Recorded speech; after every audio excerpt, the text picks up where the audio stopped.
যুগের সঙ্গে পাল্লা দিয়ে কমছে রেডিওর ব্যবহার। স্মার্টফোন আর টেলিভিশনের দাপটে এখন অনেকটাই হারিয়ে গেছে রেডিওর কদর। তবু পুজোর আগে মহালয়া মানে রেডিওর বিশেষ টান।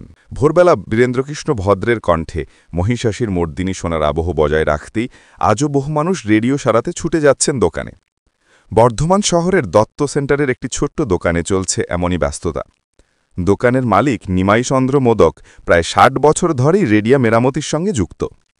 তিনি জানান, কারো রেডিওয় শব্দ নেই, কারো বোতাম নষ্ট, আবার কোথায় ধুলো জমে গেছে। মহালয়ার আগে এই কয়েকদিনে কাজের চাপ অন্তত ৩ গুণ বেড়ে যায়। সবাই একটাই কথা বলেন, মহালয়া শুনব, রেডিওটা যেন তাড়াতাড়ি ঠিক করে দিন। তবে এখন আর তেমন রেডিও সারাইয়ের দোকান চোখে পড়ে না। হাতে গোনা কয়েকটি টেকে আছে।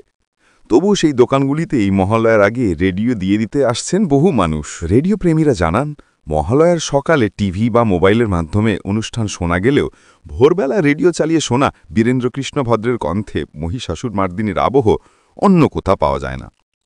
আধুনিক প্রযুক্তির যুগেও তাই মহালয়ার আগে রেডিও সারাই করানোর ভিড় জমে ওঠে দোকানগুলোতে।